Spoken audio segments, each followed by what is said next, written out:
Tuhan panjang-panjang ya. Tuhan tidak menampakkan dirinya. Menurut saudara, sebelum Tuhan menciptakan alam semesta, Tuhan itu ada atau enggak? Salam satu Tuhan.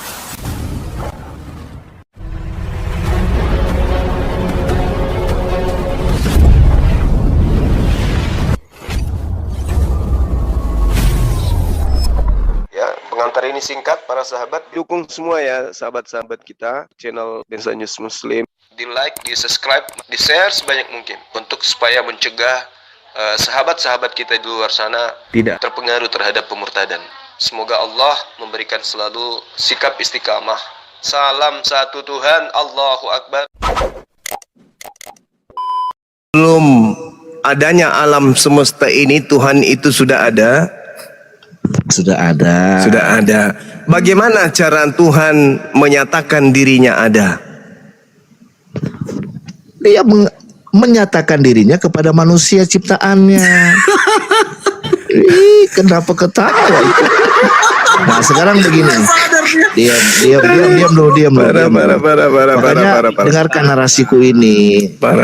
Teman-teman bisa buktikan bahwa Tuhan teman-teman itu ada atau tidak. Iya. Gimana caranya membuktikannya? Tadi kan sudah. Kalau saya jelas gini, Bang Zumad dengarkan saya dulu. Kalau saya jelas di dalam Bible sudah banyak buktinya bahwa dia menampakkan diri bahkan kepada Adam sampai Abraham dan juga yang lain-lain. Nah, sekarang buktikan di dalam turunin Islam kalau dia nggak bisa mendengarkan, turunin. Kita nggak butuh orang yang tulul. Jadi gini, saudara Yosi, tadi Anda mengatakan sebelum alam semesta diciptakan, Tuhan itu sudah ada. Katanya iya. Ya kan? Muncul pertanyaan, bagaimana supaya Tuhan itu bisa diketahui bahwa Tuhan itu ada? Bagaimana Tuhan itu bisa menyatakan dirinya bahwa dirinya ada? Anda mengatakan dengan cara menampakkan dirinya. Itu mah hantu. Tuhan untuk menyatakan dirinya ada kepada makhluknya, maka Tuhan menciptakan. Nah, sekarang duluan mana bumi ini dengan manusia? Duluan bumi. Berarti dengan adanya alam semesta duluan dicipta, kemudian manusia diciptakan di atasnya dengan akalnya, tanpa yang menciptakan itu nuzul seperti bayi dalam konsep Tuhanmu. Orang berakal sudah tahu Tuhan itu ada. Kenapa? Ada alam semesta ini. Bahlul, dan selamanya akan bahlul. Itulah kau. Iya, itu yang saya pahami sih. Kalau mengenai ketuhanan, konsep ketuhanan itu bedanya. Demikian singkatnya. Oke. Kita kerucutkan pembahasan. Kita bahas kitab yang bukan kitab Anda dan juga bukan kitab saya, yaitu Kejadian. Kalau Anda memahami kitabnya Yahudi dengan pemahaman paganisme, bahwa Tuhan itu sama seperti manusia, apa Anda percaya bahwa pencipta alam semesta itu punya biji zakar? Jawab dulu. Kalau dalam hal Kejadian sebenarnya Abang tidak bisa mengatakan bahwa Tuhan punya biji zakar. Itu sudah beda konsep. Beda konteks, tadi beda katanya serupa dengan manusia, itu maksudnya apa? Oh, kalau itu dalam Yohanes 1 ayat 14, di mana dikatakan firman telah menjadi manusia, jadi Yesus yang menjadi enggak, jangan ke situ. Itu kan agama pagan. Kalau orang yang diciptakan manusia, yang diciptakan Allah, diciptakan Tuhan, dianggap Tuhan, itu kan pagan. Ini kita bahas kitabnya Yahudi dulu. Kejadian 1:26 itu yang Anda maksud di sana serupa dengan manusia itu apa? Serupa dengan manusia, apanya yang serupa menurut saudara? Iya, menurut saya seperti yang tertulis di dalam Keluaran 24 ayat 9 sampai 11, di mana Allah Israel menampakkan diri kepada Musa, Nadab dan Abihu dan 70 tua-tua Israel di Gunung Sinai. Walaupun dikatakan di situ hanya kakinya saja, yang lain-lainnya tidak dituliskan. Bagaimana kalau ternyata orang Yahudi tidak memahami tidak memahami seperti Anda memahami, karena Anda kan agama pagan ya, yang mengatakan dewa jadi manusia. Nah, bagaimana kalau ternyata pemahaman saudara itu keliru berdasarkan dengan perjanjian baru itu sendiri? Kalau ini sebenarnya soal penyampaian. Kalau yang di dalam Alkitab itulah yang saya ketahui, itulah yang saya pakai, itulah yang saya pegang. Alkitab saya berbahasa Indonesia. Mengenai orang Yahudi, dia mau percaya atau tidak, dia mau menyampaikan secara jujur atau tidak, dan fakta sejarahnya bagaimana, itu mereka yang tahu, dan cara penyampaiannya mungkin agak sedikit berbeda dan penyebutannya juga berbeda dan lain sebagainya. Tapi kalau masalahnya begini, Bung. Agama Anda itu kan agama yang mengkawinkan antara ajaran Yahudi dan ajaran Yunani. Itu agama Anda. Nah, ini kalau agama Yahudi kan masih murni. Berarti murni dalam arti kata tidak bercampur aduknya antara ajaran Yunani masuk ke dalam ajaran mereka. Kan itu poinnya. Sedangkan Anda bernarasi seperti itu karena ada pengaruh agama Yahudi, agama Yunani. Nah, sekarang permasalahannya ketika saudara membawa Kejadian 24 dan seterusnya, bagaimana, atau Keluaran 20 lah ya, bagaimana kemudian Tuhan datang kepada Nabi Musa dan seterusnya. Tapi faktanya dibantah sendiri oleh Kisah Para Rasul, yang datang kepada Nabi Musa itu bukan Tuhan tapi malaikat Tuhan, malak Elohim. Itu gimana itu ceritanya tuh? Kisah Para Rasul. Ya, Kisah Para Rasul 7 kan, yang mengatakan bahwa yang bertemu dengan Nabi Musa itu adalah malaikat, bukan Tuhan. Berarti kesalahan fatal yang dianut oleh Kristen selama 2000 tahun, menganggap bahwa Tuhan itu bisa datang seperti selayaknya Hercules, selayaknya Krista, selayaknya Yesus yang adalah Tuhan. Padahal itu tidak dianut oleh ajaran para nabi. Bahkan kitab Anda sendiri, Kisah Para Rasul 7 mengatakan bahwa yang datang kepada Musa itu adalah malaikat. Contoh di data nomor 35. Coba Anda banyak belajar lagi. Musa ini yang telah mereka tolak dengan mengatakan, siapakah yang mengangkat engkau menjadi pemimpin dan hakim? Musa ini juga telah diutus oleh Elohim sebagai pemimpin dan penyelamat oleh malaikat yang telah menampakkan dirinya kepadanya di semak duri itu. Satu. Oke? Jadi Kisah Para Rasul. Itu Kisah Para Rasul. Kisah Para Rasul itu. Bukan, tidak ada Kisah Para Rasul mengenai tulisan seperti begitu. Itu di dalam Kisah Para Rasul 7 ayat 35, baca baik-baik, jangan bilang nggak ada. Di data nomor 38-nya dikatakan begini, sabar. Saya buka. Musa inilah yang menjadi pengantara dalam sidang jemaah di padang gurun di antara malaikat yang berfirman kepadanya di Gunung Sinai dan nenek moyang kita. Dan dialah yang menerima firman-firman yang hidup untuk menyampaikan kepada kamu. Di sini jelas dikatakan bahwasanya Nabi Musa menerima firman dari malaikat di Gunung Sinai. Nah, inilah berterima kasihlah orang-orang Kristen ya, karena para apologet Islam itu dengan jujur menyembunyikan menampakkan, memperlihatkan apa yang disembunyikan gereja. Kenapa kemudian orang-orang Kristen memahami Tuhan datang ke bumi menjadi manusia? Karena mereka tidak diajarkan dalih dalam kisah Para Rasul 7 ini, bahwa ternyata yang mereka sangka datang kepada Musa itu adalah Tuhan. Ternyata Bible sendiri yang membuka makar mereka, bahwasanya yang datang kepada Nabi Musa itu adalah malaikat, bukan Tuhan. Coba Anda buka sekarang, Anda pasti kaget kan? Ternyata yang datang kepada Musa. Makanya dalam Keluaran 33 nomor 20, tidak ada orang yang dapat melihat Tuhan, tidak ada. Mati pasti orang itu. Nah, Musa tidak mati, berarti yang dilihat oleh Musa bukan Tuhan. Nomor 53-nya, kamu telah menerima hukum Taurat yang disampaikan oleh para malaikat. Hukum Taurat disampaikan oleh para malaikat. Berarti yang bertemu dengan Musa adalah para malaikat. Ya, selesai kita di situ ya. Jadi saudara Kristen ini memang satu aliran kepercayaan yang memaksakan kitabnya Yahudi mau duduk seperti pemahaman Yunani, paganisme. Saya bacakan ya. Kisah Para Rasul 3 ayat 53. Kamu telah menerima hukum Taurat yang disampaikan oleh malaikat-malaikat, akan tetapi kamu tidak menurutinya.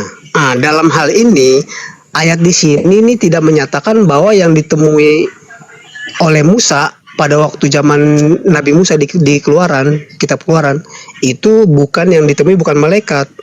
Coba baca Dalam hal ini adalah 38-nya. Tuhan sendiri. Coba 38-nya. Dalih 38, 38-nya ya.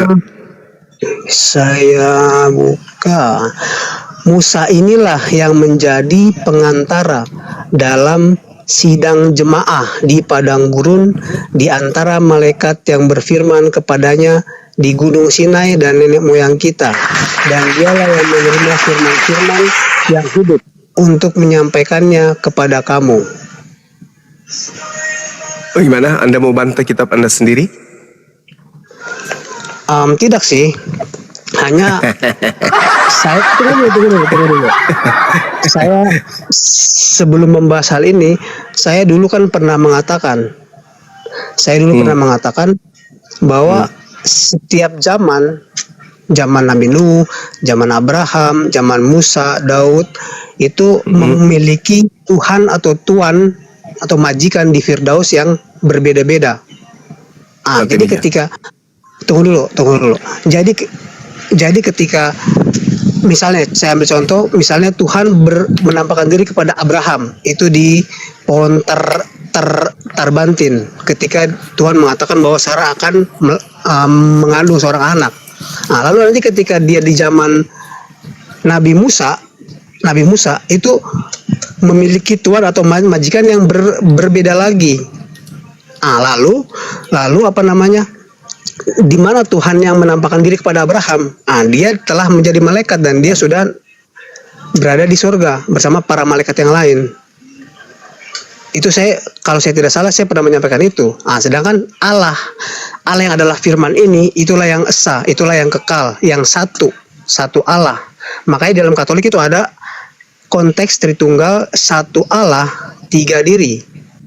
Bapa, Putra, dan Roh Kudus, di mana di dalam diri Bapa itu ada firman Allah. Di dalam diri anak atau Yesus Putra itu ada firman atau Allah. Begitu juga dalam Roh Kudus. Itu yang mau saya sampaikan. Terkait dengan ini, Musa inilah yang menjadi, justru kitab ini yang menguatkan argumen saya yang saya pernah sampaikan. Dan saya sangat berterima kasih ini atas pencerahannya. Dan dialah yang menerima firman-firman yang hidup untuk menyampaikan kepada kamu. Boleh Anda baca di Kisah Para Rasul 10 nomor 4 sebagai penutup pemaparan saudara yang berkelit salto sana sini, coba. Tolong bacakan saya Kisah Para Rasul 10 nomor 4-nya. Kisah Para Rasul 10 nomor 4. Iya. Ini mengenai ia menatap malaikat itu dan dengan takut ia berkata, "Ada apa Tuhan?" Malaikat dipanggil apa di situ? Tuhan. Oh, ya udah. Berarti di Kristen ini memang sudah kebiasaan menganggap malaikat, manusia sebagai Tuhan. Padahal agama samawi, agama Yahudi, agama Islam dalam hal ini adalah agama yang dibawa oleh para nabi. Tidak menyamakan dan tidak menyetarakan antara malaikat dengan Tuhan. Tuhan ya Tuhan, malaikat ya malaikat. Di dalam kitab saudara, malaikat pun dipanggil Tuhan. Jadi wajar ketika hari ini Anda mempertuhankan anak orang. Karena Yesus juga dipanggil Tuhan. Padahal bukan Tuhan, hanya dipanggil Tuhan. Gitu loh. Nah, inilah yang membuat kalian tersesat. Kenapa? Karena kalian itu menginginkan Tuhan itu menjadi makhluk. Atas keinginan siapa? Atas keinginan makhluk yang datang kepada Paulus yang mengaku Yesus. Jadi Yesus ketika datang di tengah-tengah muridnya Bani Israel, karena Yesus itu kan nabi untuk Bani Israel, bukan nabi untuk Kristen. Dia mengajarkan dirinya sebagai utusan Tuhan. Utusan Tuhan tok, tidak lebih. Tapi ada makhluk yang datang kepada pendiri agama Kristen yaitu Paulus, mengaku sebagai Yesus. Dialah yang kemudian membisikkan ajaran-ajaran paganisme ke dalam benak kepala Paulus, sehingga Paulus menciptakan agama Kristen. Itulah yang Anda ikuti. Maka Yesus yang adalah utusan Tuhan bagi agama lain menjadi Tuhan di agama Anda, gitu. Sampai di sini kira-kira Anda paham? Ya, terima kasih. Ya, Saya juga pernah mengatakan bahwa bahwa Tuhan itu kan sebenarnya kalau misalnya Yesus yang dia yang mengemban tugas misi Injil itu, dialah yang bisa setara dengan Tuhan dan dia bisa menjadi Tuhan. Dalam hal ini dia yang berkuasa baik di langit maupun di bumi, semuanya di surga, dialah yang akan menuntun. Tetapi ketika dia menyerahkan tugas itu kepada Roh kebenaran yang adalah Roh Kudus, setelah Roh Kudus itu turun yang adalah Bapa sendiri, adalah Tuhan sendiri, Yesus tidak sama lagi dengan Tuhan. Dalam hal ini Tuhannya itu adalah Roh Kudus. Roh Kudus itulah Tuhan. Roh Kudus itulah Bapa. Saya belum menemukan ayat yang lain yang menguatkan bahwa Tuhan yang dimaksud di sini adalah Roh Kudus itu. Nah, sekarang coba dalam Kisah Para Rasul ayat 13, bab 13 ayat 2, saya bacakan ya. Ya, silakan.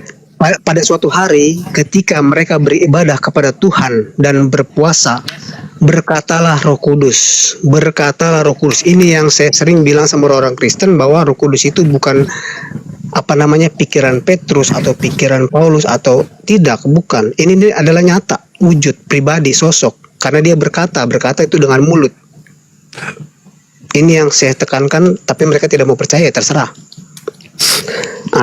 Pada suatu hari ketika mereka beribadah kepada Tuhan dan berpuasa, berkatalah Roh Kudus, khususkanlah Barnabas dan Saulus bagiku untuk tugas yang telah kutentukan bagi mereka. Inilah yang saya maksud, Roh Kudus itu sudah turun, Bapa sudah turun, Tuhan sudah turun menjadi Roh Kudus, dan dialah Tuhan. Kan kita kan juga pernah, Abang Andi pernah kan, siapa Tuhanmu Frans? Saya bilang Roh Kudus. Ya, boleh enggak saya minta dari saudara pengakuan Roh Kudus sendiri kalau dia adalah Tuhan?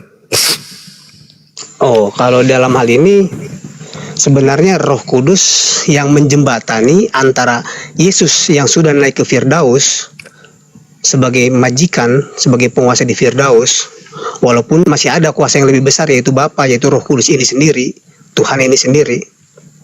Dia tidak pernah menyatakan dirinya bahwa dia Tuhan, bahkan secara sadar dia tidak sadar, tapi secara jiwa dialah Tuhan yang sebenarnya, di mana dia pun diagungkan. Barang siapa yang menghujat Roh Kudus, dosanya tidak akan diampuni oleh Yesus. Ya, jadi gini, Bung. Saya menghargai kemudian paparan saudara itu bernilai muatan daripada apa yang Anda sampaikan ini, cakupannya adalah mewakili makhluk yang datang mengaku Yesus dan tujuannya memang untuk dituhankan dan menyamai pencipta alam semesta. Anda tadi barusan mengatakan Yesus naik ke langit untuk kemudian sama seperti Bapa berkuasa atas segala sesuatu dan seterusnya. Inilah yang disebut sang bintang timur, Hilal bin Zakar, yang ada dalam kitab Yahudi Yesaya 14 tadi yang sering saya sampaikan.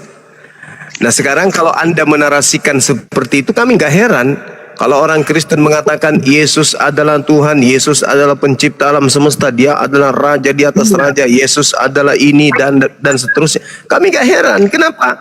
Karena Yesus yang Anda maksud itu bukanlah Yesus yang datang di tengah-tengah Bani Israel yang mengaku sebagai utusan. Bukanlah Yesus yang Anda maksud itu Yesus yang datang sebagai manusia yang mengaku tidak dapat berbuat apa-apa dari dirinya sendiri. Yesus yang Anda maksud itu adalah Yesus lain. Dia adalah makhluk gaib. Itu adalah yang benar. Karena Yesus walaupun dia sudah terangkat ke surga, tunggulah Bang, walaupun dia sudah terangkat ke surga, tapi dia tidak berkuasa sepenuhnya. Dia mengatakan di dalam Wahyu 2 ayat 7 ini, siapa bertelinga hendaklah ia mendengarkan apa yang dikatakan Roh kepada jemaat-jemaat. Nah sekarang begini, menurut saudara, Indonesia diberi makan dari pohon kehidupan yang ada di Taman Firdaus Allah. Nah sekarang begini, pernah gak hal itu Yesus sampaikan ketika dia masih bersama-sama dengan muridnya? Mengatakan hal ini tidak pernah kukatakan kepada kalian karena kalian belum bisa menanggungnya. Tapi Yesus belum mengajarkan itu. Iya. Tetapi jika ia datang, siapa yang datang? Siapa yang datang? Yang datang apa? Ya, setelah Elia. Yesus terangkat ke langit, siapa yang datang? Setelah Yesus terangkat ke langit, yang menyertai mereka adalah Roh Kudus, Nah, Roh kebenaran. roh kebenaran. Roh kebenaran Maksud ini Anda? akan Maksud Roh keben- abang yang datang kepada roh kebenaran ini akan datang kepada pengikut Yesus, mengingatkan segala sesuatu yang pernah Yesus katakan. Betul? dalam hal itu saya belum menemukan ayatnya, tapi ketika Roh Kudus, ketika para murid ingin mengajar Injil di Asia, dihadang oleh Roh Kudus itu. Tidak boleh. Mereka Yesus tidak boleh. mengatakan dalam Yohanes 16, apabila ia datang yaitu roh kebenaran, dia akan mengingatkan kamu apa yang pernah aku katakan kepada kamu, pada kalian. Nah, Yesus datang, roh kebenaran datang, menurut saudara adalah yang datang bernama Yesus itu dalam bentuk roh. Apakah itu betul? Tidak betul. Itu Jadi- adalah dua pribadi yang berbeda. Dua pribadi yang berbeda. Oke. Lalu yang datang mengaku Yesus kepada Paulus di padang gurun ini, Masya Allah. Kuping sakit nih. Gak sakit kayak yang lain kupingnya? Yang datang mengaku akulah Yesus yang kau aniaya itu siapa? Yesus sendiri, karena kan dia punya kuasa, dia mau turun ke bumi, mau naik lagi ke surga. Itu kuasanya Yesus. Lalu bagaimana dengan pesannya waspadalah kepada penyesat yang datang mengaku-ngaku sebagai Yesus? Saat itu memang Yesus sendiri, karena Yesus yang dia ingin memakai Saulus untuk Enggak. memberitakan Ya, Injil. bagaimana Anda bisa membuktikan bahwa itu adalah Yesus sendiri? Apa buktinya?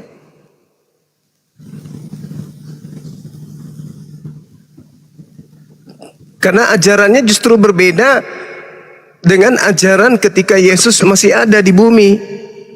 Dan Yesus mengatakan waspadalah kepada Yesus palsu.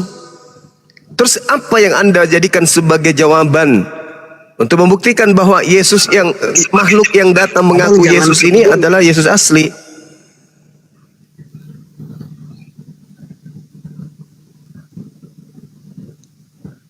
Apa yang Anda jadikan jawaban? Akulah Yesus yang kau aniaya itu. Aku Iya, dari mana? Itu kan Yesus mengaku Iya. sendiri.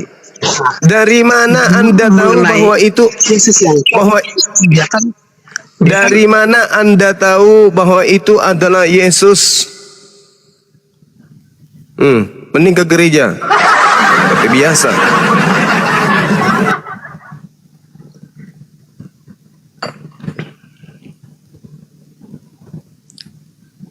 Bang Marco, silakan Bang Marco dibuka mute-nya. Bang Marco, Selamat malam. Lam. Ya lid. Lam. Yulad. Bang Suba ini kayak gini terus aja. Ya, kenapa Bang? Iya Bang, ini saya mau tanya nih tentang hal Islamis Bang. Ya, itu benar Muhammad pernah naik ke langit 7, Bang Suma. Betul, Mohon betul, dijelaskan. betul. Sedangkan dalam surat Al-Ma'arij nomor 4 nomor 4 di situ dikatakan bahwa hanya malaikat Tuhan yang bisa turun naik dari surga ke bumi. Mohon dijelaskan. Bang. Bagaimana dengan Elia, Henok yang sudah naik ke bumi, Yang ke langit? saya minta ini Bang tidak salah kemana-mana. Tolong Mati dijelaskan. Tolong dijelaskan. Dalam surat Di- Al-Ma'arij Bible yang menjawab itu. tolong dijelaskan. Tidak perlu mencari Bible pembenaran. yang menjawab itu. Tidak perlu mencari pembenaran dari kitab lain Bang. Tolong Bible dijelaskan. yang menjawab itu. Tolong dijelaskan kalau memang kitab Anda benar. Tolong dijelaskan. Al-Quranul Karim juga menyatakan bahwasanya Nabi Isa alaihissalam itu manusia yang terangkat ke langit. Dan tadi Barrafahullahu ilaihi wa kana Allah azizan hakima. Ada manusia yang lebih dulu terangkat ke langit bernama Nabi Isa alaihissalam. Apa masalahnya? Kemana orangnya? Hei! Enggak, guru Mbak, tadi surah Al-Mari katanya. Untung enggak Al-Kulkas ya. Bukan alkohol. Ya, Al-Kulkas kadang-kadang. Allahu Akbar, lucu teman-teman. Bang Daman bantu disapa dulu, Bang Daman yang baru naik. Assalamualaikum warahmatullahi wabarakatuh, Bang Muzaki. Assalamualaikum. Bang Muzaki. Wah, abang naik lupa bawa mulut nih. Halo bang. Bang. Halo bang. Host, selesai host. Kayaknya dia ketinggalan mulut. Naik ke atas tuh, mulutnya tinggal di bawah. Mulut gua. Gitu.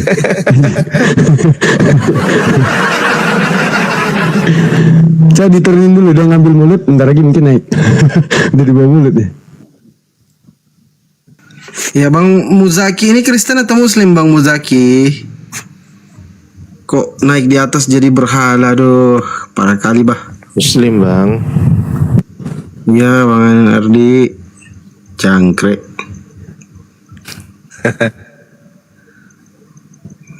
Mana lah kawan-kawan Kristen ini, kenapa pada punah? Karena serem posisinya. Manuskrip ada Bang Ardi. Belajar posisinya manuskrip.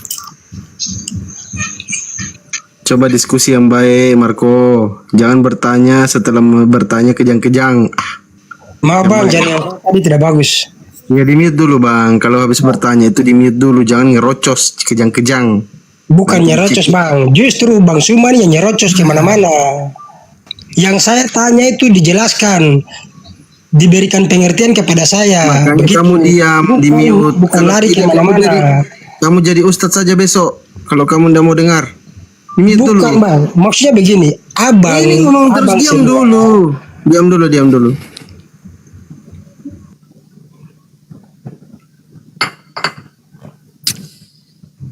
Nah, sudah mendengar tadi penjelasan Bang Zuma, Bang Marco. Belum ada penjelasan bang. Makanya diam dulu. Itulah kalau dijelaskan kamu bicara juga. Anda bertanya kan, apakah benar baginda Rasulullah Muhammad SAW kemudian melakukan Isra Mi'raj? Saya katakan benar. Lalu supaya Anda punya pemikiran itu terbuka, buktinya Henok, Elia naik ke langit. Di dalam Al-Quran, Nabi Isa kemudian terangkat ke langit. Apa masalahnya?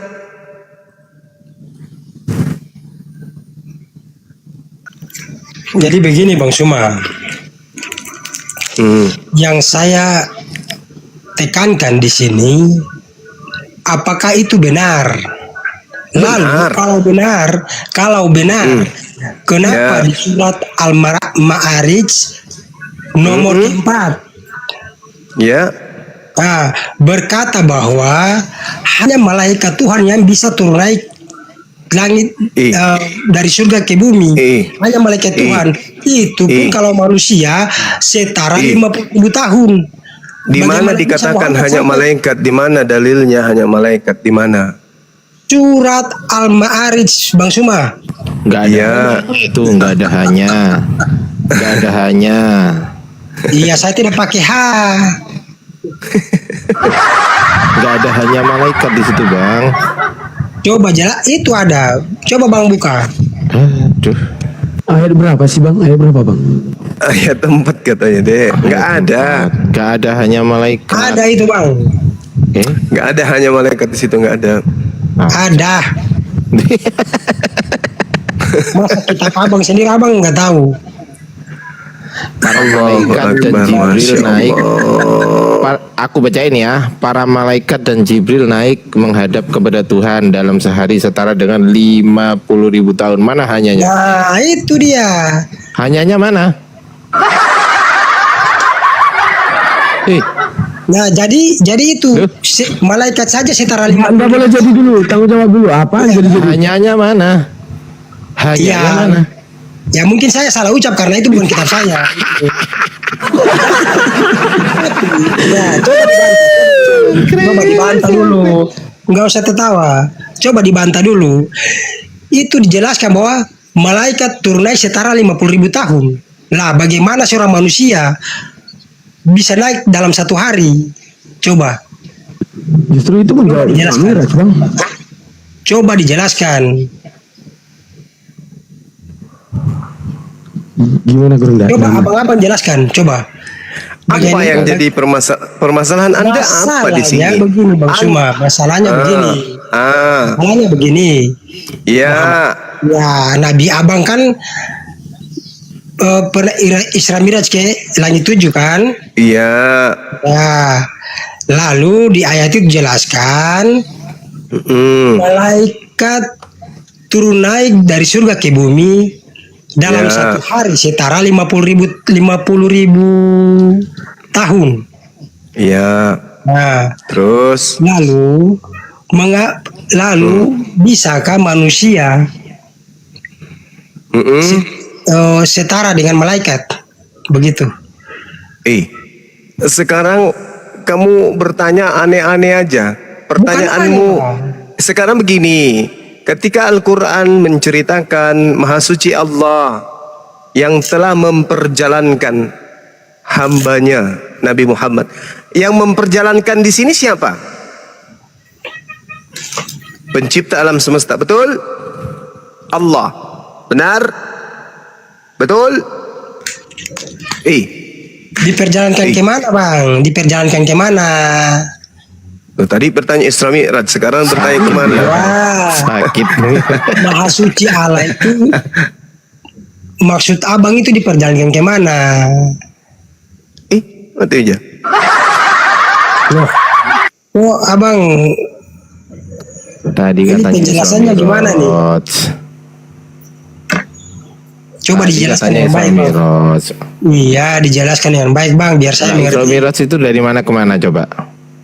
Justru itu dalil yang menjawab Isra Miraj, Akhirdi. Lah iya enggak, dia tahu nggak Isra Miraj itu apa coba? Tahu nggak apa itu Isra Miraj? Gini, Al-Quranul Karim di surah lain diterangkan terkait dengan urusan Allah ya, dan urusan manusia dan juga urusan malaikat. Allah Subhanahu wa taala menerangkan, bismillahirrahmanirrahim, yudabbirul amra minas sama ilal ard thumma ya'ruju ilaihi fi yaumi kana miqdar alfasana mimma ta'uddun. Jadi Allah mengatakan begini, Allah mengatur segala urusan dari langit ke bumi, kemudian urusan itu naik kepadanya dalam satu hari dalam kadarnya.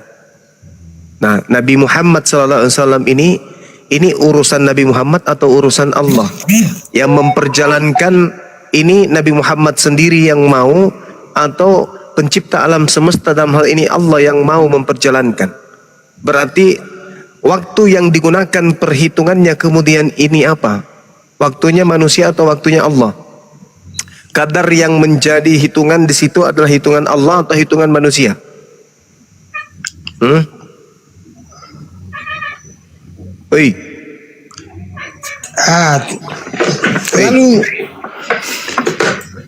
Lalu kenapa harus di ayat itu dijelaskan seperti itu? Maksudnya hitungan manusia 1000 tahun, oke? Itu satu hari bagi Allah. Nah sekarang apakah Allah butuh 1000 tahun untuk memperjalankan Nabi Muhammad? Enggak kan? Bagi Allah 1000 tahun, bagi Nabi Muhammad, bagi Allah itu hanya sehari dalam kadarnya beliau, kadarnya Allah. Ya, oke, baik Abang. Lalu begitu coba Abang lanjut ke ayat nomor 5-nya. Apalagi? Iya, surat Al-Ma'arij tadi ayat. Tak ada hubungannya. Tak ada hubungannya. Ada hubungannya, Bang. Ada hubungannya. nomor 4. Coba abang baca lagi. Yani. Begitulah kalau otakmu nggak berfungsi, kamu murtad atau apa namamu itu ya. Makanya otakmu nggak berfungsi. Ya, Bang Konrad, silakan Bang Konrad.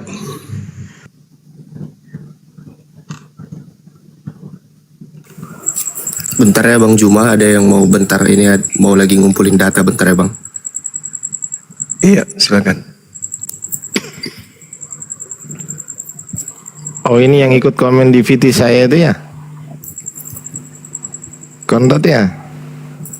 Iya. Oh. Ini Bang, saya mau nanya dulu ini mau nanya dulu. Di dalam surat Maryam nih. Di sini kalau saya nggak tahu nih bahasa Arabnya kan, saya baca yang Indonesianya aja ya. Di Maryam 63 tertulis, itulah surga yang akan kami wariskan kepada hamba-hamba kami yang selalu bertakwa. Suaramu kecil. Itulah surga yang akan kami wariskan kepada hamba-hamba kami yang selalu bertakwa. Itu di surat Maryam 63 nih kan. Ini kata kami ini siapa Bang? Merujuk kepada siapa Bang? Allah. Oke, kepada Allah. Mengapa di ayat 64 tidaklah kami dalam kurung memberi tafsiran Jibril turun kecuali atas perintah Tuhanmu? Bukankah kata kami di ayat 63 merujuk kepada Allah? Tidaklah kami Allah turun kecuali atas perintahmu. Apakah ada Tuhan di atas Allah? Iya, baik. Boleh dijelaskan Bang Juma? Oke, baik. Jadi ketika dikatakan kemudian kata kami di sini, tilkal jannah, Allah Subhanahu wa taala natanazzalu illa bi amri rabbi. Allah di sini melibatkan makhluknya. Kenapa? Karena Allah tidaklah mungkin turun ke atas muka bumi ini. Maka Allah kemudian mengutus makhluknya, dan tidaklah kami turun kecuali atas perintah Tuhanmu. Maka kami di sini turun adalah malaikat Jibril dengan izin Allah. Sampai di situ paham? Paham, tapi itu kalau dibaca teks sorry-nya kayaknya bukan kayak gitulah Bang. Coba dikata mana coba Bang? Yang turun atas perintah Tuhan kepada baginda Rasulullah Muhammad sallallahu alaihi wasallam itu kan Jibril. Yang turun ke atas muka bumi ini. Tapi kata kami merujuk kepada Allah tadi Bang. Makanya sesatlah orang yang memahami Al-Quran cukup dengan menggunakan terjemah. Gak bisa. Makanya orang Kristen itu sesat karena kenapa? Kitab mereka hanya terjemahan. Nah itu fakta Bang. Memang gak bisa. Anda harus mengerti rasa bahasa yang digunakan oleh Yesus. Apakah rasa bahasa orang Arab dengan bahasa Indonesia sama? Tidak. Tidak sama. Makanya ada dalam kurung ini. Supaya dipahami bahwasanya yang turun nuzul di atas muka bumi ini bukan Allah, melainkan malaikatnya. Siapa malaikatnya yang menyampaikan wahyu kepada baginda Rasulullah? Jibril atau Roh Kudus. Jelas itu. Makanya umat Islam tidak akan pernah terjebak dia dengan terjemahan. Kenapa? Mereka punya para guru yang memahami original teks. Nah kalau di Kristen ada nggak guru kalian yang memahami original teks? Nggak ada. Maka baik pendeta, pastor, jemaat semuanya hancur karena terjemahan. Itu fakta. Saya kira demikian. Mungkin ada tambahan kaidah ilmu dari Dinda. Nah, boleh. Silakan. Nah, dari tadi nunggu nih. Nah, jadi itu gini Bang, boleh dibesarin kayak biasa. Kita jelasin pakai papan ya. Kok nggak ngerti juga, I don't know tuh. Itu guys kita akan jelasin. Bismillahirrahmanirrahim. Nah, jadi kita pahami daripada tilkal jannati. Kata kami itu yang pertama ya. Dia ada dua faedah. Ada yang namanya nahnu, itu kan pakai nahnu bukan artinya kami. Nahnu itu ada dua. Ada namanya mutakalim ma'a ghairih, ada satu lagi mu'adzim. Nah, itu kita bahas seperti ini. Walaupun nggak bisa dibalik, simak aja ya. Nah, kata nahnu arti ataupun kata kami nahnu. Nahnu ini Ini kata kami dengan sifat dua sifatnya. Salah satu daripada sifatnya itu kepada mutakalim aghairi, satu bersama yang lain. Selanjutnya daripada kata kami ini ada namanya mu'adzim binafsih. Artinya apa? Membesarkan dirinya. Seperti kita bilanglah presiden, kami dari kepresidenan. Nah, yang perlu kita bilang esensi kata kami. Nah, ini yang mungkin banyak itu muslim yang belum tahu ya. Esensi kata kami. Sekarang gini, di dalam kitab Ilqan fi Ulumil Quran, kata ana jika ada di dalam Al-Quran itu mengatakan kata ana itu ghaira muqayyadah. Artinya apa? Personal Allah. Personal Allah. Seperti akulah Tuhan yang sekarang dia bilang jangan engkau menyembah Tuhan dua, sesungguhnya akulah Tuhan yang satu. Artinya apa? Personal. Ada nggak Tuhan lain? Kan nggak ada. Masalah mengijabahkan doa, ya itu cuma Allah, makanya dengan kata ana. Tapi dengan segala sesuatu yang sifat muqayyadah berketerikatan itu pakai nahnu. Contoh gini, nahnu. Nah, kata nahnu ini sifatnya muqayyadah, ada keterikatan antara Tuhan dan makhluk. Contoh, kami turunkan Al-Quran, di mana penurunannya berproses. Adanya Allah sang sumber utama, ada Jibril penyampai, ada receiver yaitu Nabi Muhammad. Nah, jadi di ayat tersebut untuk menunjukkan bahwa adanya proses untuk masuk surga. Artinya apa? Itulah surga yang kami wariskan. Artinya bukan arti kenapa harus ada kata kami. Nah, artinya ada apa? Ada Allah yang menciptakan surga, ada kemudian umatnya yang beribadah untuk mencintai Allah dan dibonuskan surga, dan adanya surga yang menanti segala umat. Proses ini makanya pakai kata nahnu. Arti nahnu muqayyadah. Arti muqayyadah keterikatan antara Tuhan dan makhluk. Seperti contoh, kami turunkan Al-Quran, penurunan Al-Quran berproses. Adanya ayat, kami ciptakan langit bumi. Di mana bumi ini berproses. Misalnya contoh, 95 Bang Daman belum ada, 96 udah ada Bang Daman. Nggak tahu kapan nanti berproses Bang Daman mati, kan gitu. Nah, yang jadi masalahnya di ayat kemudian. Nah, di ayat 64 kita buka. Nah, kenapa kemudian di ayat ini kami merujuk kepada Jibril? Karena ada waw di awalnya, waw di awal ini namanya waw istinaf. Nah, waw istinaf ini adalah waw itidak, waw yang dipakai di permulaan kalimat untuk menunjukkan masalah baru. Kalau dalam bahasa Indonesia, titik setelah titik ya pembahasan baru. Artinya apa? Waw istinaf untuk menunjukkan paragraf baru. Nah, di depan ini nanya menunjukkan ke arah paragraf baru. Ya, paham ya? Paragraf baru dengan pemahaman yang baru. Artinya apa? Nah, di sini karena di dalam Al-Baqarah Jibril merupakan guru daripada Nabi Muhammad. Jibril merupakan guru daripada Nabi Muhammad. Artinya apa? Jibril memberitahu dan kami turun Muhammad bla bla bla bla bla bla. Artinya apa? Kami di sini pemakaian Jibril adalah bukan lagi muadzim binafsih, tapi pemakaian adalah mutakalim maghairi. Artinya apa? Kami para malaikat turun kepadamu bla bla bla bla bla bla bla bla. Nah, gitu. Itu namanya waw istinaf. Makanya pentingnya mempelajari kitab suci daripada daripada bahasa asli. Demikian, terima kasih banyak.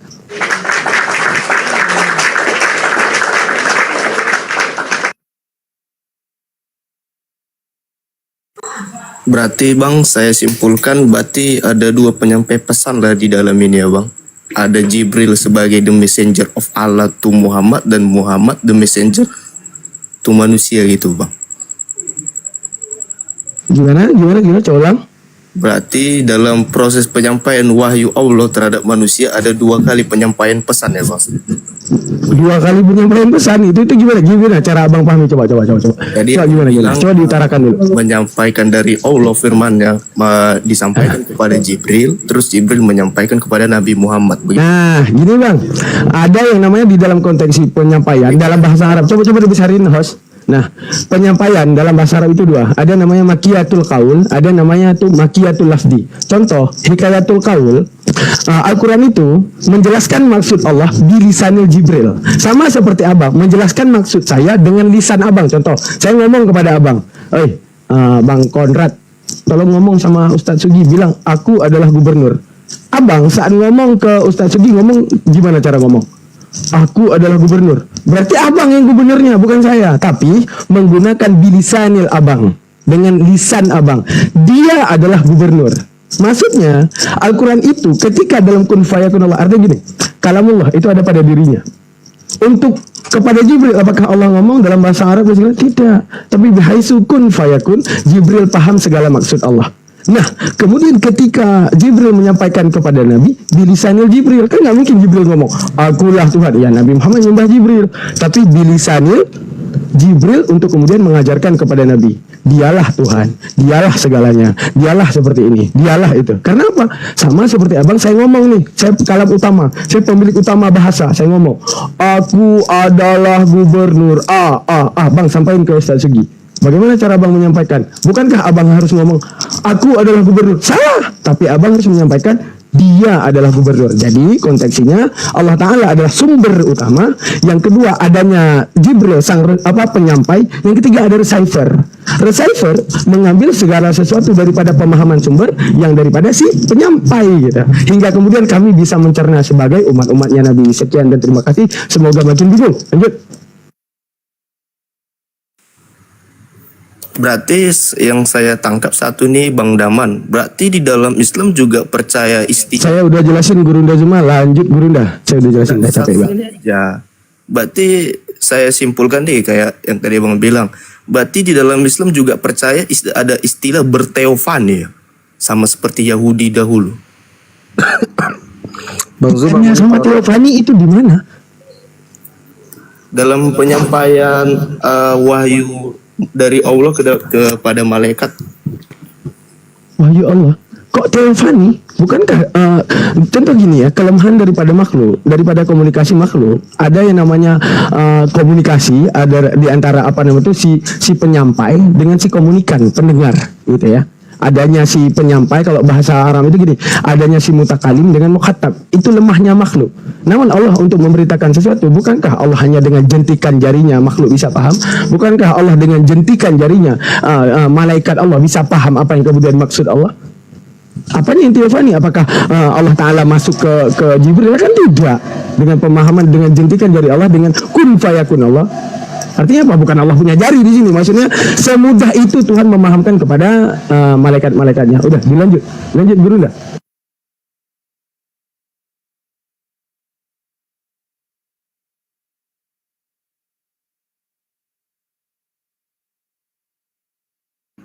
Ya, silakan siapa tadi? Bang Konrad. Kayaknya cukup di situ aja lah Bang Juma. Ya mungkin ada lagi yang mau ditanyakan Bang, silakan. Gak ada lagi sih, cuma itu aja. Tanya aja Bang, mumpung di sini. Nanti kalau di komentarku ngomongnya komentarnya kemana-mana, mending tanya aja di sini. Gak ada lagi. Oke, thank you ya Bang. Iya, tanya aja gitu loh. Gak ada lagi, cuma ayat itu doang yang pengen. Ya Bang kami kasih kesempatan Bang sampai Yesus turun untuk yang kedua kalinya, silakan Bang. Mumpung guru-guru kami lengkap di sini Bang. Tanya aja apa gitu, contoh harga beras berapa, tanya aja nggak apa-apa. Apa yang nggak ada lagi pertanyaan, itu aja. Habis berarti. Habis. Jadi abang dari tadi capek-capek nyediain data, selesai datanya. Enggak sih, masih belum paham sih konsepnya. Coba, tapi nanti kalau Bang Daman ada waktu coba dijelasin nanti Bang. Nggak paham atau makanya kurs nggak paham gitu. Gimana tuh? Terlalu cepat abang jelasinnya tadi, itu dia. Terlalu cepat, tapi insya Allah coba insya Allah Akhirdi paham ya. Coba Akhirdi. Iya. Kesimpulannya aja Akidaman di floor ke ini langsung kesimpulannya apa gitu aja. Gini. Dalam pemahaman kita kan ada permulaan kata ataupun paragraf, Bang ya. Nah, terus ada titik di mana setelah titik wajibnya huruf kapital untuk menunjukkan ada pembahasan baru kan gitu. Nah, kalau di dalam bahasa Arab mengenal dengan namanya waw istinaf. Nah, coba kita baca ayatnya ya. Nah, di ayat yang abang tanyakan tadi, pertama itu ada tilkal jannatul lati nurisu min ibadina man kana naqiyya. Oke. 64 masuk dia wama tanazzalul. Nah, wa sekali lagi wow. Nah, wow di situ faidatulnya istinaf. Artinya apa? Di belakang sudah titik pembahasannya. Nah, ini huruf kapital dengan pembahasan baru di mana Jibril memberitakan tentang bahwa maksud daripada Allah Ta'ala seakan-akan ngomong, wahai Muhammad, segala malaikatku itu datang karena perintahku. Nah, karena itu penyampaian daripada seorang Jibrilnya ngomong, dan kami turun wahai Muhammad. Arti kami turun, Jibril bersama malaikat-malaikat yang lain di dalam tugasnya masing-masing, itu semua karena perintah Allah, karena adanya penandaan yaitu waw istiqnaf. Artinya apa? Huruf kapital dalam bahasa Indonesia, titik dalam bahasa Indonesia, kalau dalam bahasa Arab namanya waw istiqnaf, untuk menunjukkan bahwa itu pembahasan baru gitu Bang.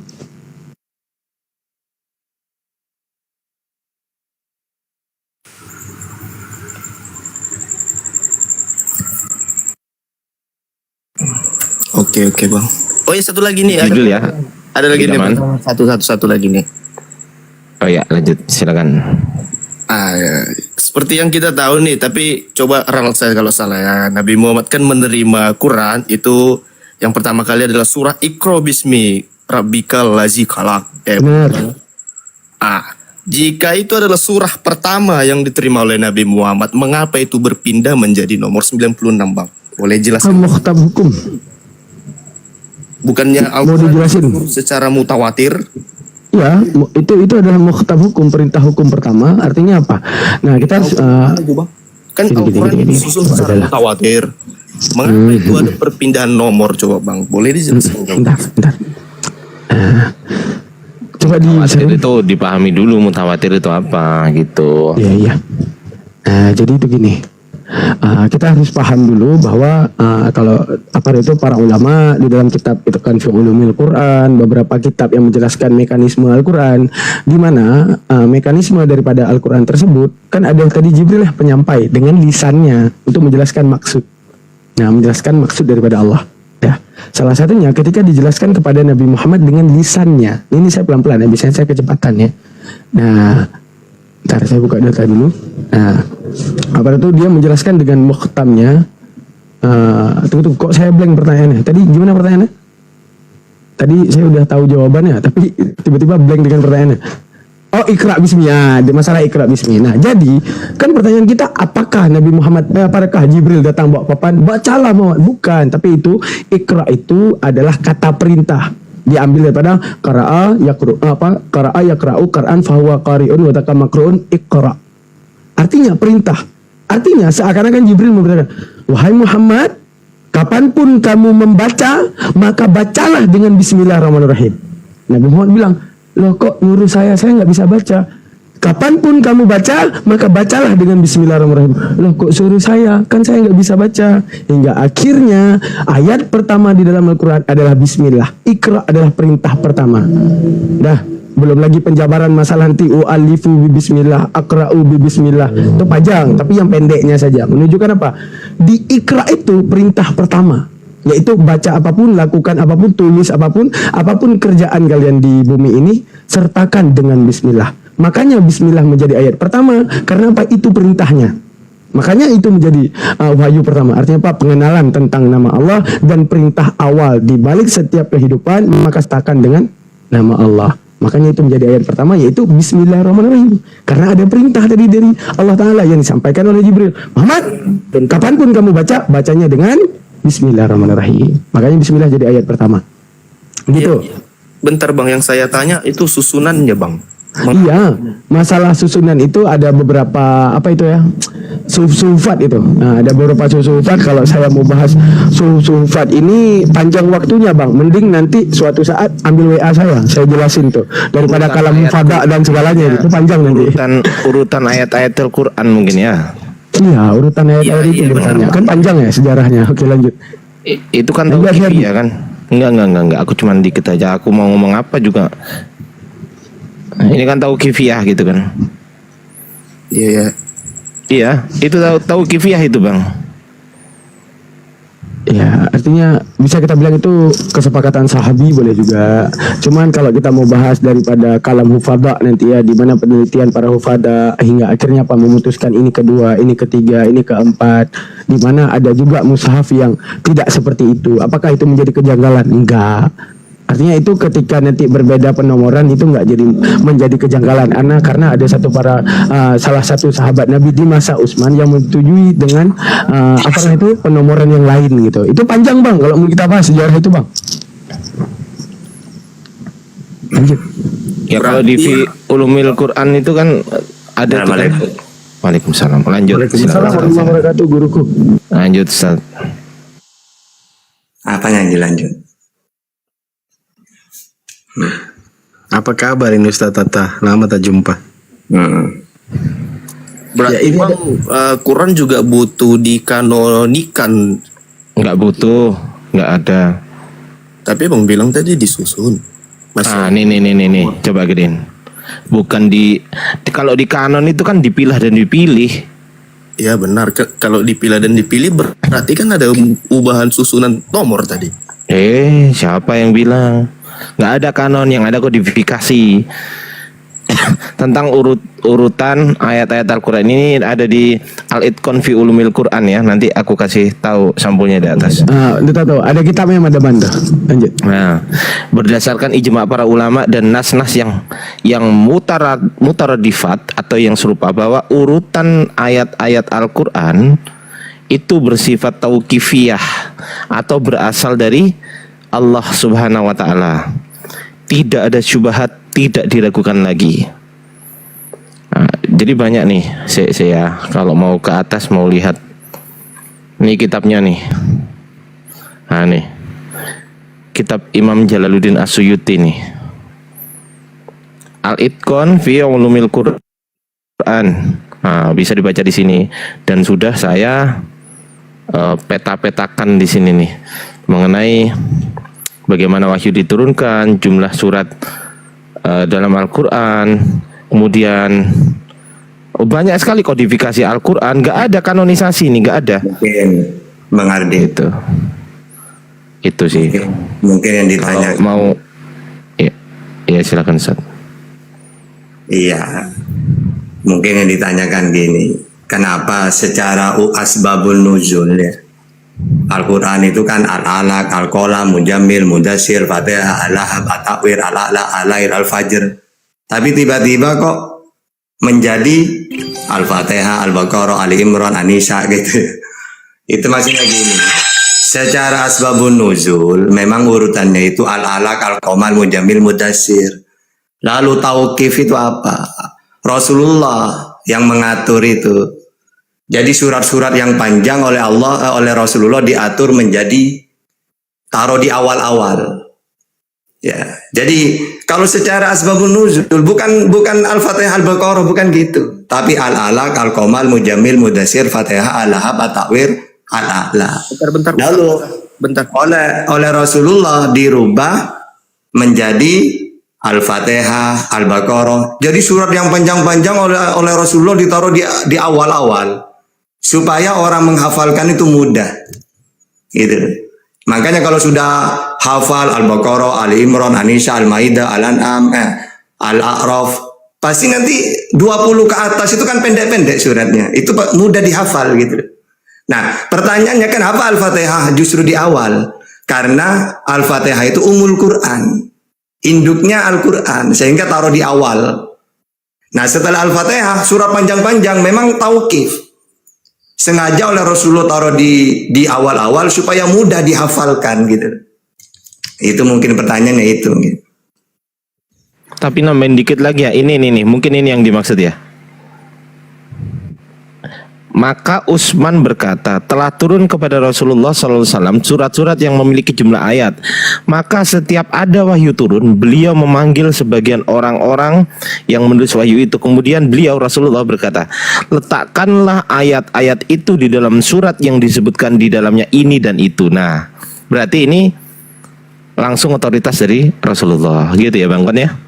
Mungkin ini ya Ustaz Tahta ya. Nah iya, makanya tadi ingin saya sanggah. Ya udah ini. Katanya yang membuat, tapi itu padahal setahu saya itu adalah Utsman yang menyusun. Ini loh. Maka Utsman berkata, telah turun kepada Rasulullah. Ini Utsman yang berkata, telah turun kepada Rasulullah SAW surat-surat yang memiliki jumlah ayat.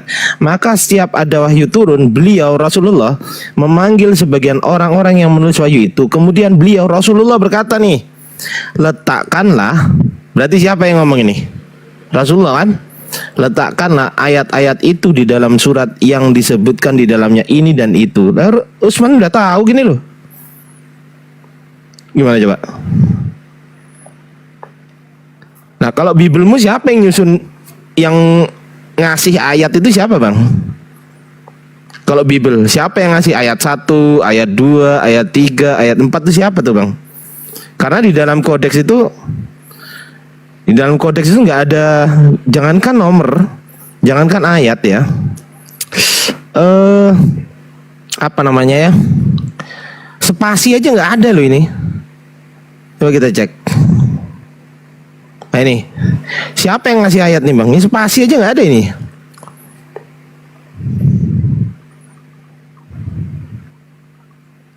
Gimana, Bang? Kodeks memang Yes. banyak datanya, Bang, secara tekstual ya. Enggak, saya tanya. Ini loh yang ngasih ayat 1, ayat 2, ayat 3, ayat 4 itu siapa? Itu kan butuh dikanonikan lagi dari bapak-bapak gereja. Lah ini buktinya udah kanon nggak ada juga nih. Disusun lagi, diulang, makanya itu. Ya ini Ada kanon abad berapa? Coba saya tanya, kanon abad berapa? Abad keberapa lupa saya. Abad keempat kan? Betul? Abad kelima atau keempat? Abad keempat, jangan ngarang. Antara abad keempat atau abad kelima? Nggak ada abad kelima, abad keempat. Ini abad kelima nih. Abad kelima nggak ada nomornya nih. Mau saya tunjukkan abad ke-6, ke-7, ke-8 yang belum ada nomornya juga? Mau? Kodeks juga. Kodeks apa itu? Oh, kalau ini BSAE, abad kelima nih. Nih, nggak ada kan? Mana ayatnya mana? Spasi aja nggak ada, jangankan ayat, spasi ini loh nggak ada. Ini abad keempat juga nih.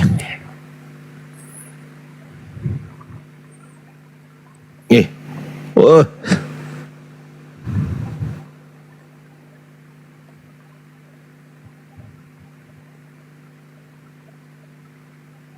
Ah tuh. Langsung ya dari DVL nih. Digital Vaticanus Library nih.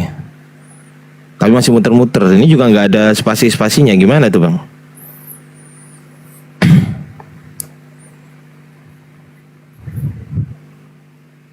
Lanjut Pak Ustadz. Afan ya. Afan menyela sedikit. Gurunda. Ya silakan Bang Konrad. Ada lagi Bang? Gak ada lagi Bang Fandi. Enggak mau menanggapi tema ini Bang? Apa itu Bang? Enggak ditanggapi tadi pertanyaan saya. Ini siapa yang nyusun ini? Yang nyusun kan kalau sudah saya bilang bapak gereja persisnya saya nggak tahu gimana untuk dikanonikan. Karena kadang dari beberapa denom saja ada jawaban persis yang berbeda-beda. Nah itu. Ya. Makanya selalu dalam penyusunan. Apa otoritasnya bapak gereja kok memberi ayat? Otoritasnya apa Bang? Bukan otoritas, tapi mereka mengkaji ulang. Mereka kan mengambil dari beberapa manuskrip, lalu diapakan gitu. Iya, menetapkan sesuatu nggak bapak gereja tuh? Menetapkan kan? Iya, mereka punya otoritas. Otoritasnya apa dari Yesus? Karena mereka dulu murid-murid para rasul kan gitu. Beberapa gereja kan Yesus kan murid-muridnya para rasul ada 12 nih. 12 dari para rasul ini kan memiliki murid lagi di situ. Di mana Yesus memberikan otoritas penulisan Bible kepada para muridnya? Tidak ada. Oh yang udah ada. Tidak ada ayat. Pasti kan nggak ada kan? Itu kan butuh dikanonkan agar bisa terlihat. Yang mengkanon.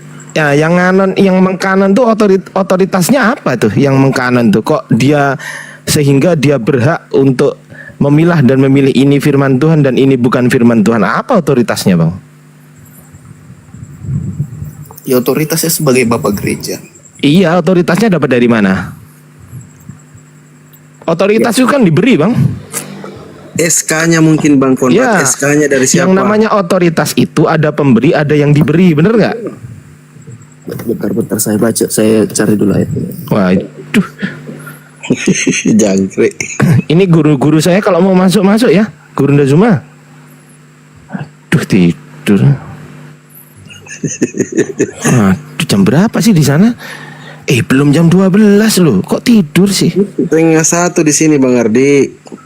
Sudah hampir jam 1 kurang 18 Belum jam menit. belum jam 4. Biasanya Gurunda tidur jam 4 toh.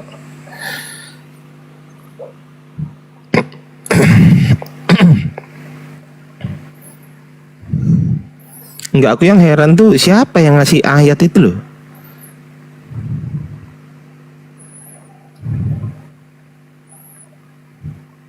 Coba kita cek manuskrip Bang Andi, Afwan Bang Andi, tafadhol Bang.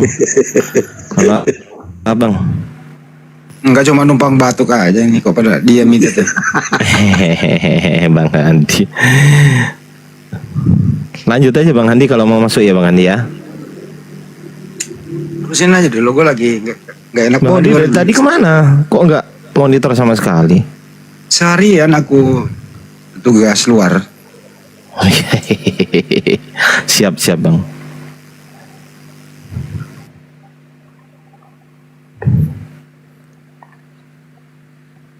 Coba izin saya naikkan dulu ya Bang Ardi yang kawan-kawan Kristen ini. Boleh, silakan. Ya, bisa saya sapa dulu Bang Kalmi, Kristen atau Muslim Bang?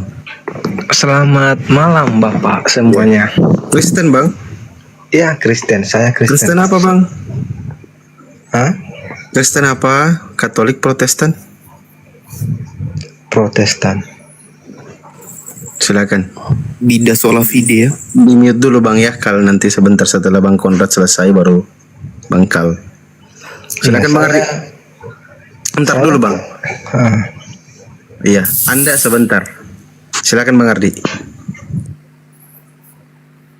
Iya, itu tadi sih pertanyaan saya ke Pak Kon tadi. Kalau Pak Kon mau jawab, silakan, monggo.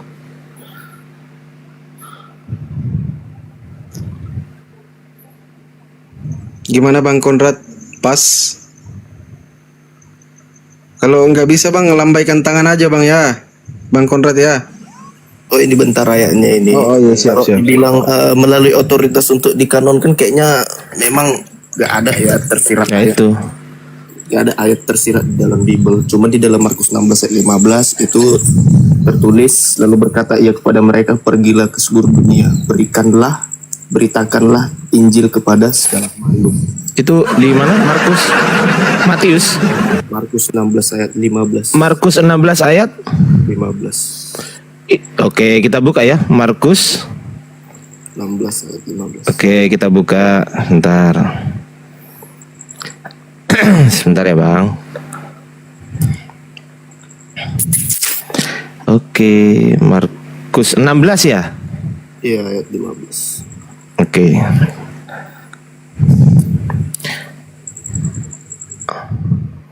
Ayat berapa, Bang?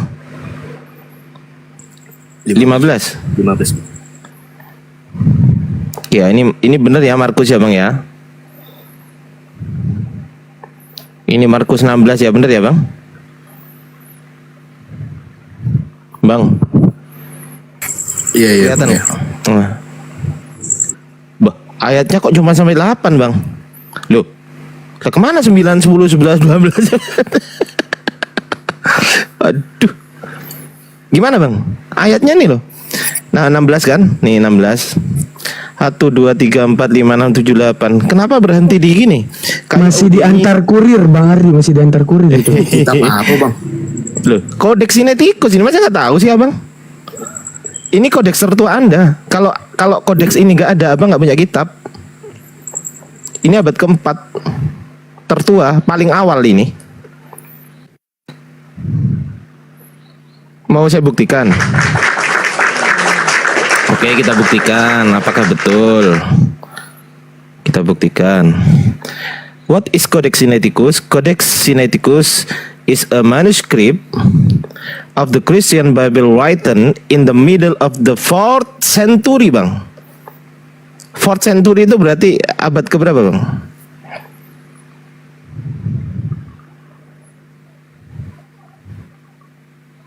Bang. Bang Konrad silakan Bang. Bang Konrad, mute-nya dibuka Bang. Dibuka aja mute-nya, Bang. Gak usah tutup-tutup segala. Gak usah malu-malu ah. Gimana sih Abang?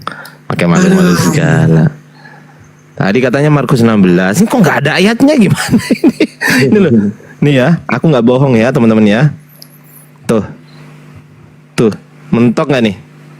Tuh, mentok nggak nih? Mak, hilang. Ada ini ya, ini teman-teman di sini nih. Ini berhenti di Auden, Epon, Buntu Gar. Berhentinya di sini nih. Kai Auden, Epo, Buntu, Epon, Buntu Gar. Berhentinya di sini nih teman-teman. Nah tuh. Togar selesai kan ini. Nah, baru di sini langsung Lukas. Ini Markus habis. Markus ternyata habis di ayat 8. Itu teman-teman. Gimana bang? Masya Allah. Tapi memang ya Bang Ardia, ketika kebenaran itu terungkap, ada dua reaksi seseorang itu. Ya betul. Yang pertama, dia akan termenung ketika dia itu orang pintar. Nah, ketika dia itu orang, mohon maaf dalam tanda kutip, 1 Korintus 4:10, maka mereka akan kejang-kejang. Saya rasa Bang Konrad ini salah satu orang pintar karena beliau mulai termenung. Saya kasih plus. Ternyata bukan cuman di Sinaiticus saja sebenarnya sih. Di Vatikanus juga pada abad keempat nggak ada juga ya Bang ini. Ardi, dia ketawa di bawah Bang Ardi. Jangan kre. Gak apa-apa. Enggak, saya cuma kagum aja dibilang pintar. Memang kodeks banyak cacatnya memang, kan udah saya bilang sudah. Gimana? Kan kodeks banyak cacat. Oh, cacat itu gimana maksudnya cacat bang? Bisa. Nggak lengkap gitu ya? Iya gitu. Kurang. Nggak lengkap bisa. ya? Tekstualnya banyak bermasalah. Iya, maksudnya nggak lengkap kan? Seperti itulah kira-kira. Oh, kita cek ya. Apakah benar nggak lengkap? Contents. Apa perlu saya anu aja ya? Saya translate aja ya? Iya, translate aja Bang Ardi. Kodeks Sinaiticus sebuah manuskrip awal Alkitab Kristen yang ditulis pada pertengahan abad keempat berisi salinan apa? Salinan paling lengkap. Lengkap paling awal. Nah nih. Dari perjanjian baru.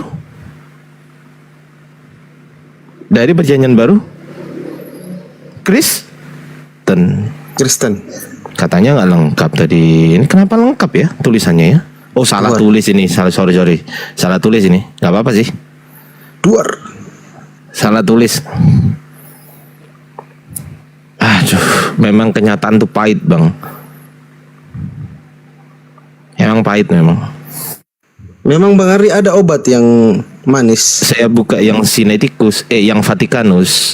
Karena Vatikanus juga abad keempat juga. Nah, kalau Vatikanus salah, Sinaiticus salah, Anda nggak punya Bible.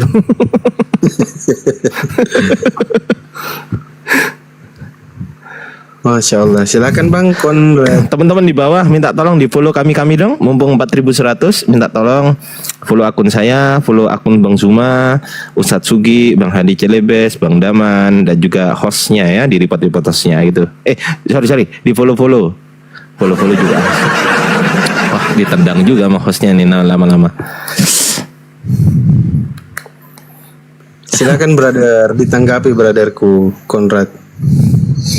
Ini edukasi loh di sini, diskusi lintas agama ini, tetapi kami ini akademis loh di sini Bang Konrad. Gratis loh ini Bang, nggak bayar loh ini. Bayar. Di gereja bayar loh. Ini kalau saya diundang ke gereja, saya minta 200 juta untuk jelasin ini. Iya.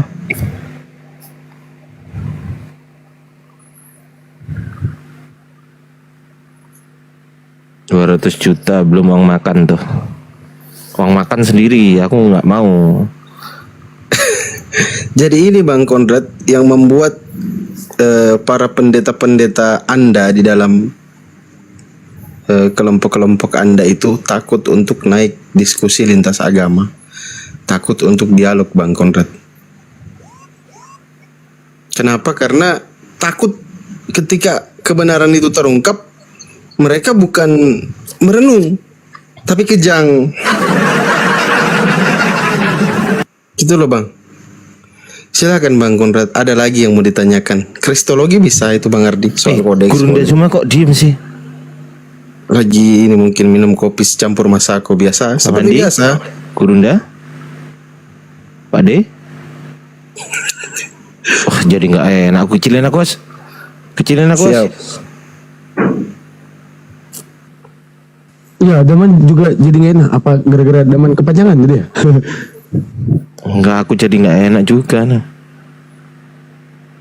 Tapi Bang Konrad enak kok. Silakan Bang Konrad, dibuka mute-nya Bang. Ayo, come on. Ayo, jadilah waras, mumpung masih bisa. Tapi Bang Ardi saya salut loh, dia ini berpikir, dia ini merenung. Karena dia masuk kategori orang pintar, belum cerdas ya, masih pintar. Karena dia merenung. Dia kan lagi nge-mute-kan diri. Bisa jadi dia merenung, bisa jadi juga dia marah-marah di sana. Kampret kau. sorry. Bercanda. Oh, enggak. Ada. Ketawa dia. Udah bentar, nanti saya tanya dulu jawabannya sama yang di atas saya, Bang, ilmunya ya. Oh iya, boleh Bang. Boleh. Bisa, kalau bisa ajak ke sini Bang Konrad. Ajak ke sini dong. Ajak ke sini aja Bang. Ya. Kalau Bapak Pendeta lebih bagus Bang Konrad. Dua saya siapkan Bang, silakan. Untuk 2 orang. Silakan brother. Ke room CP dulu. Brother, gue tanya apa lagi nih? Semua dijawab gitu.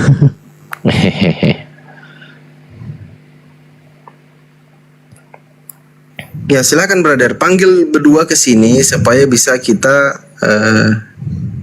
apa namanya ya? Ya supaya kebenaran itu terungkap lah, supaya kita lihat reaksinya gitu loh Bang. Panggil aja langsung Bang, bisa bantu aku ke sini, aku di bal-balin ini. Aku di press apa sih namanya? Itulah. Ya ini di Vatikanus juga nggak ada sih. Jadi abang tadi katanya minta dari Sinaiticus. Bukan minta sih, ya emang dari Sinaiticus kan. Di Vatikan juga nggak ada juga, sama. Masalahnya Lukas ya. Lukas Pak. Markus Lukas berarti kan. Itu. Ini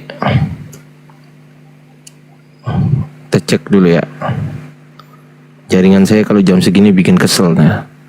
Tuh Markus 16 1 2 3 4 5 6 7 8 tuh. 8 tuh. Coba kita next pick. Tapi di Langsung Lukas tuh. ada itu Bang. Hah? Di Aleppo Codex, coba buka Bang. Oh, bukan Aleppo itu perjanjian lama, ini perjanjian baru, Bang. Ini Vatikanus, Codex Vatikanus. Nih. Kelihatan nggak? Codex Vatikanus.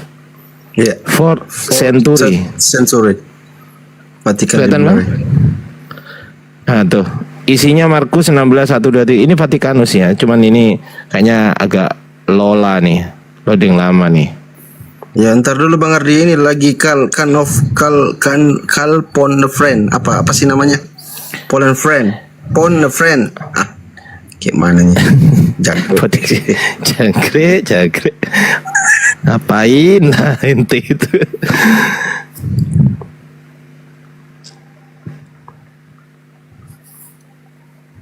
Sekalian diajak ke sini Bang Konrad. Diajak ke sini kawannya itu 2 orang. Kami kasih kesempatan, kami kasih 2 kursi untuk mungkin bisa menjelaskan atau mungkin bisa menunjukkan data untuk meruntuhkan argumen Bang Ardiansa. Mungkin beliau pas naik di sini, ini Bang Ardiansa ini ngawur aja. Itu data dari mana gitu mungkin Bang Konrad. Siapa tahu kami bisa membuat kawan-kawan Anda itu seperti Anda tadi merenung. Ketika kebenaran terungkap, Bang Konrad akan merenung. Ternyata selama ini saya, begitulah. Silakan Bang, panggil kawan-kawannya ke sini Bang Konrad ya. Kebetulan ada ahli kodeks. Saya tidak bisa berkata-kata ini kalau seperti ini susunan. Ampun. Kalau kayak gini susunan ya, Pak Pembawa nama nih, lagi nama dia nih. Ya ini juga repotnya ya Bang Ardi. Mau bertahan bonyok, turun malu. Gimana ini Bang Ardi? Aduh.